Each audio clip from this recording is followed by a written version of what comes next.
My name is Jay Sugarman, and I want to welcome you to Museum Open House. This ongoing series features and highlights many of the outstanding museums and other cultural institutions. The main purpose of most programs is to inform viewers about current and upcoming exhibits, various programs, resources, and other opportunities that are available for the general public. Today via Zoom, we're fortunate to have as our guest Trevor Smith from the Peabody Essex Museum. Trevor serves as Associate Director of Multisensory Experience and Curator of the Present Tense.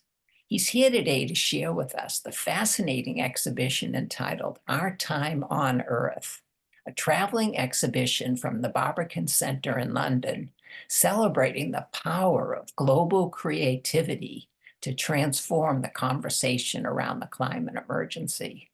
Through art, design, science, music, and philosophy, the exhibition presents a range of radical visions for the future of all species.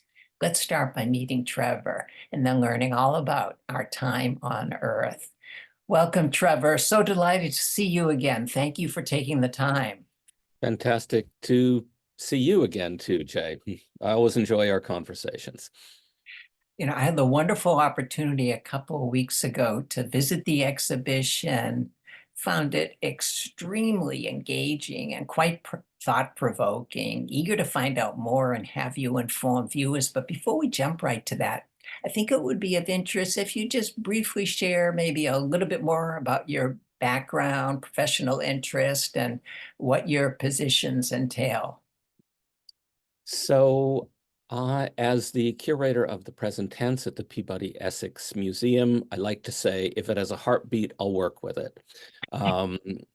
It's kind of PEM is broader than a kind of a typical art museum. It encompasses art and culture, science, and other kinds of creative and intellectual undertakings.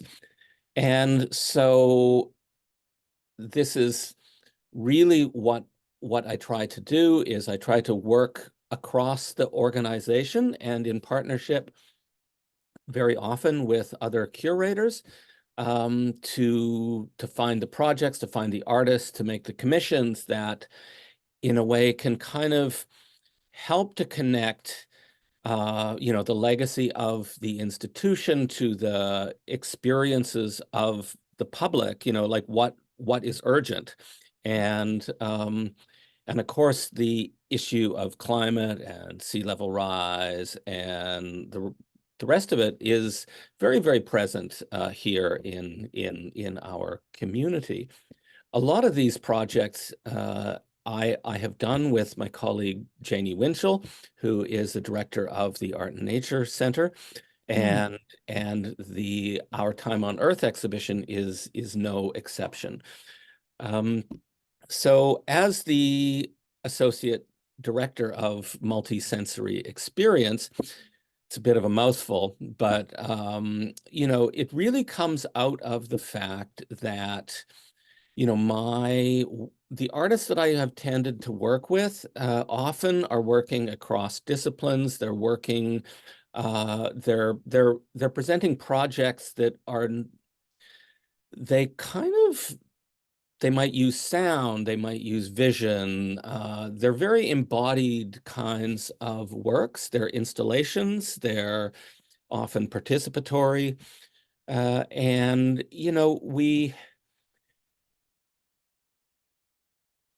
PEM for a long time has been really on a path of kind of thinking about embodied learning. The fact that when we learn, it's not just something we do in our heads as distinct from our bodies, but in fact, our our bodies are vehicles for learning and understanding through the various senses that we have. So, there's a lot of kind of layers to this, but I really see myself as a kind of a facilitator, a producer, someone who is, I've often said that as a curator, I'm not necessarily somebody who wants to be the very first person to show an artist or give them their first show. There's a lot of people who do that and they do it better than I do, but I want to be able to do the shows that they remember when they're 70, or that the public are still engaged with like a decade later, and they go, hey, do you remember the Strand Beasts? Do you remember the birds and the electric guitars? Wasn't that amazing? You know, that finding those projects that offer a sense of wonder, because that sense of wonder is a kind of an invitation, I think, to kind of think beyond what your everyday experience is, and to kind of consider other possibilities. And I think that our time on Earth, which is really a project that Janie first brought to the table, is really something that really leans hard into thinking positively and thinking about the wonder of, like, isn't it amazing to be here on this living planet and sharing it with all these other species and ways of being and ways of thinking, and thinking about the potential and the hope and the possibilities that begin to emerge as we more fully consider what our relationships are with other species.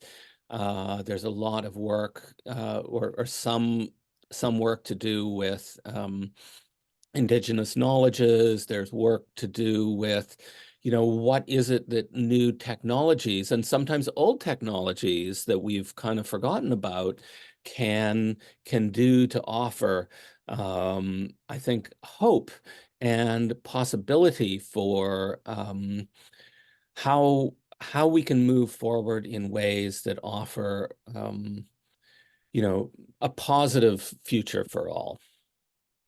I think the interdisciplinary approach of our time on Earth exemplifies what you were saying. You see your role, or how you yourself work at the museum, through different disciplines, a range of collaborators. So it's really a treat to see this as a showcase also of PEM's climate and environment initiative as well. Um, For sure, just on that first point, one of the reasons why, I came to PEM and why I continue to work here is I believe that these intersections of disciplines, the kind of meeting places of cultures, um, really are the seedbed of creativity and innovation and cultural change. And as such, it PEM, which from its origins is really kind of rooted in these meeting places and intersections, can really kind of tell some very unique stories and kind of connect across cultures and disciplines in ways that some other institutions find more difficult. Um, the climate and environment initiative is a good example of this. It's a kind of an umbrella program that Janie and I and a couple of the other curators and people around the museum developed. As museums, when we create these exhibitions and these projects, they're on for 3-4 months. Maybe if you're lucky, they're on for 6 months. But what we so often find is that just as we're ready to put things back into the crates, people at that point are kind of ready to have the conversation with you, and there's a real like how do you create a longer arc of conversation and impact with with your public, with all of you who that isn't so kind of driven by a kind of a 3 to 4 month turnover Mm. of ideas. And Pem, through Janie Winchell and the Art and Nature Center, have had the Art and Nature Center, which kind of foregrounds conversations about the relationship between kind of between creativity and nature and science and art.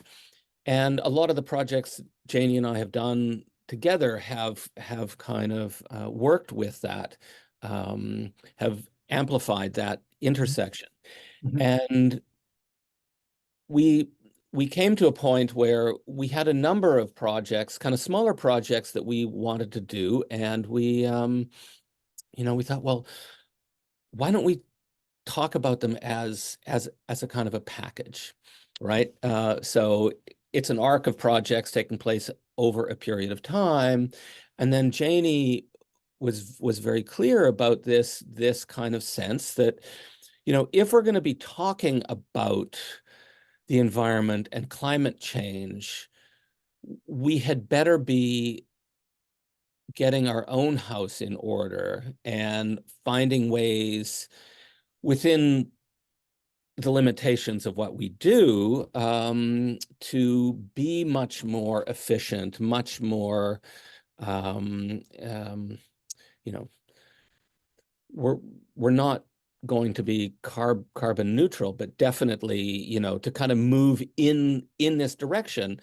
And we put together a group of what we call climate and environment ideators that come from across the museum, all the different departments, people who are engaged with this issue come together on a regular basis, and they discuss and table ideas for the museum to itself be working in a much more sustainable way, whether it's like the reuse of exhibition furniture, the use of paints that aren't as harmful to the environment, to low wattage bulbs, Mm. you name it. It's really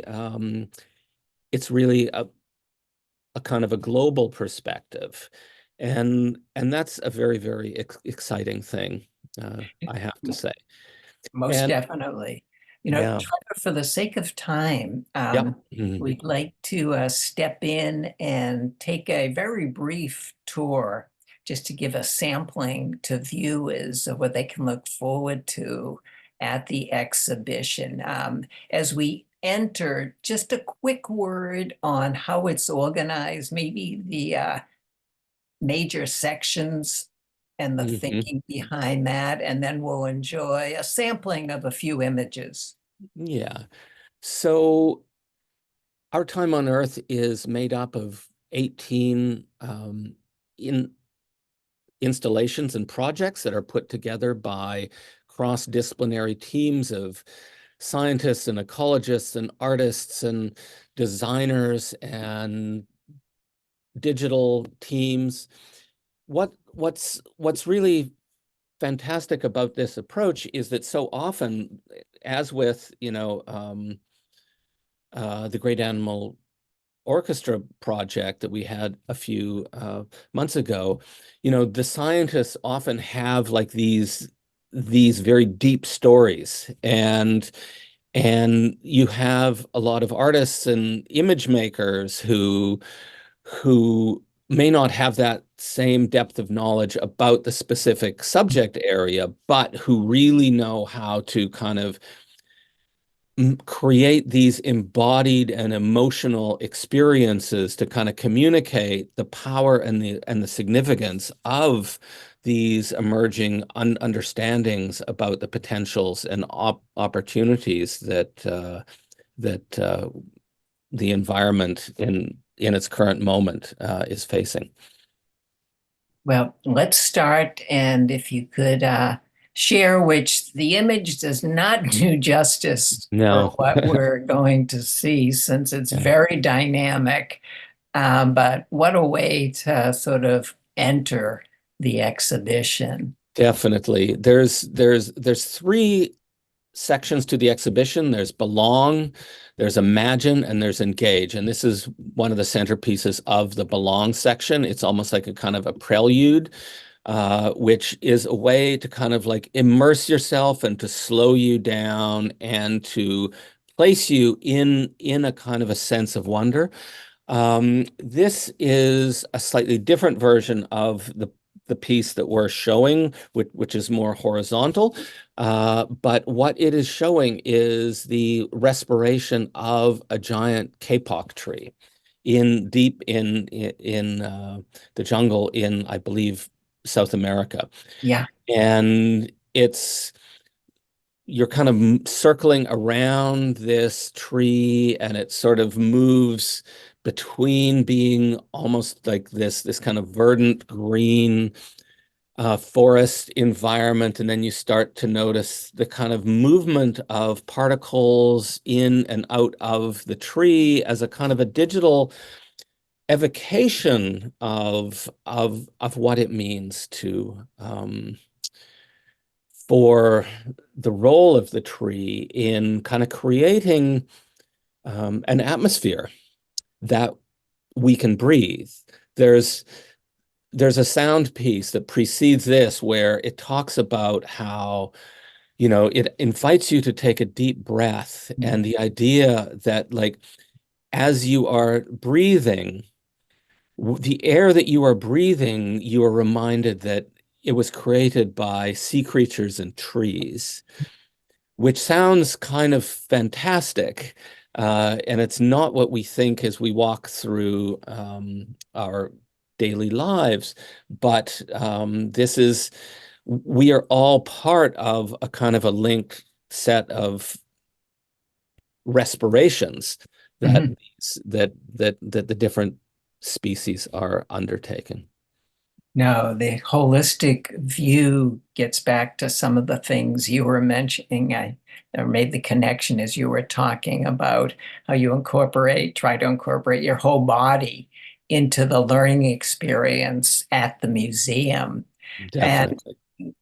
making our way, an incredibly creative piece here, this dinner setting, Refuge for Resurgence. A quick word about this. So this, as you see, it's a dinner table that's set for a large feast or banquet.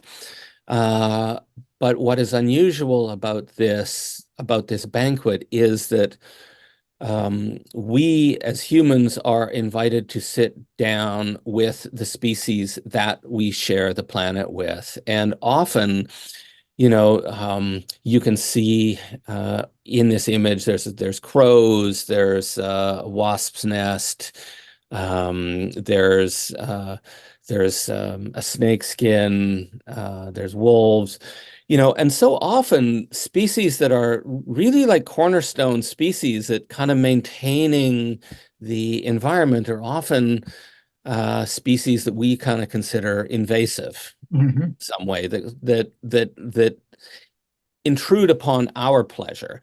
But in fact, we are all linked, and it's the coexistence of the species that makes our life possible. And each of the tables or each of the place settings is decorated in and using instruments that are specific to each species, or that are evocative of each species. And this leads into another area that ties into what you also mentioned previously, indigenous connection to Yeah. the exhibition. Yes, this and a number of projects are, kind of one of the things that I think is happening as we go further and further into thinking about what it is that we can do to deal with the climate emergency, is that we're returning to certain forms of knowledges that have been encoded in indigenous cultures for millennia. You know, living in harmony with the planet, understanding your role within a set of relationships that are not egocentric, but are Mm. ecocentric and are um, very much mutualistic. And how do we live and create and move forward in ways that ensure the continued survival of the diversity of species and environments that make up our extraordinary planet. Speaking of incredible environments, word on the image we're seeing here, please, this living root bridge. Yeah, so this is an example of an indigenous technology that's millennia old, uh, basically kind of creating these bridges out of tree roots, you know, kind of training the roots to kind of allow for a passage over the river. And it's part of a kind of a broader array of projects that Julia Watson and her team explore in the Symbiocene, which has to do with, you know, the very pragmatic bringing together of, you know, kind of existing infrastructures with Mm. more kind of indigenous and natural forms of infrastructure that that the one can reinforce the other. Mhm. And so it's not just about the fantastic, although there are projects that we've already shown you that are kind of exploring the fantastic. And in fact, 12 of the commissions in this 12 of the projects in this exhibition were commissioned for the show, Mm. and they were commissioned with the idea that the artists would think about like what would be possible, like how could we think about life 20 years from now if we began to embrace some of these technologies and these knowledges. No, I'm glad you mentioned that because even though our time is going to be limited, just to highlight what visitors can look forward to seeing. And we do want to try to squeeze in a couple more images. This one here related to Planet City.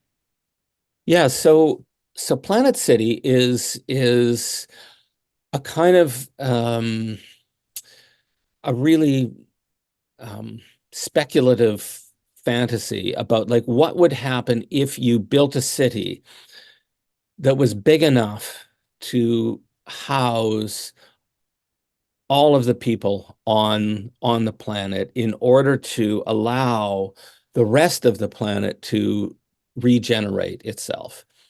And these particular costumes are are sort of designed with the idea that in this city, the mythologies and the belief systems in this city need to kind of transmit, in some senses, that our connection to and reliance upon nature and why we are all living in this city. So there's kind of like a range of really fantastic, wonderful, imaginative creatures that are Mhm. kind of like costumes for dances and for the ceremonies in this future city.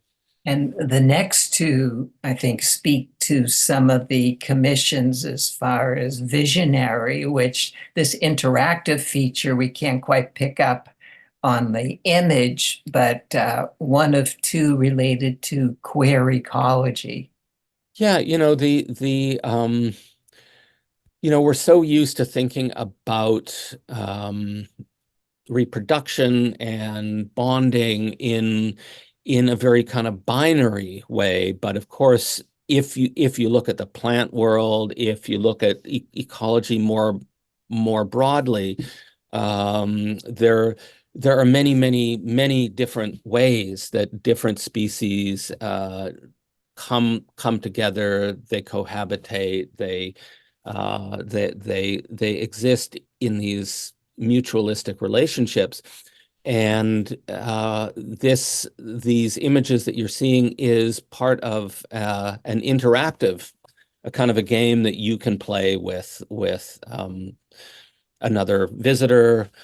We all almost always go to museums together, so you'll almost always have somebody to play with, and you get picked up by the cameras and you become these avatars that are made up of kind of, let's say, bouquets of flowers and various species of fauna. And it's really a kind of a magical fantasy experience. I really love this piece. There's many of those opportunities in very diverse ways throughout the exhibition.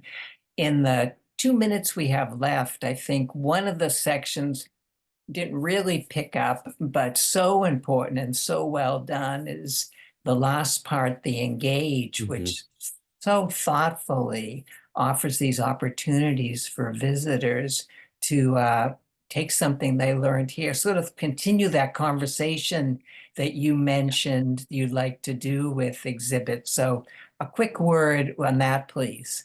Yeah, it's very easy to feel like there's nothing you can do. The problems, they seem so big. But in fact, there's a lot of us, and if we all play a small role or whatever role we can play, cumulatively it does make a difference. So, there's an installation of a number of interviews with young climate advocates from around the world talking about what they're doing. There's a section where you can have discussions, a kind of guided discussions with the people you came with or other people in the exhibition. You can sign up there's an organization called Be the Change, and really just trying to give you some resources Yeah. Oh, so no. that as you leave the exhibition, you can translate that desire to kind of connect and to do something to organizations and ideas that can help you along your way.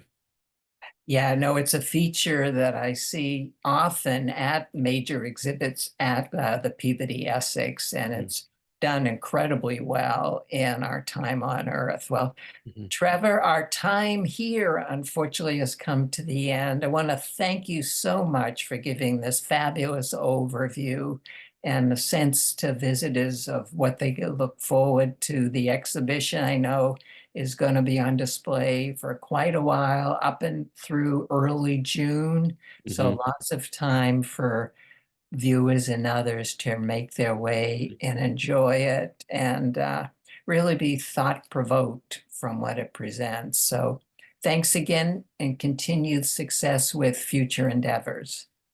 Thank you, Jay. Also want to thank those of you watching for joining us and hope you'll be able to tune in next time.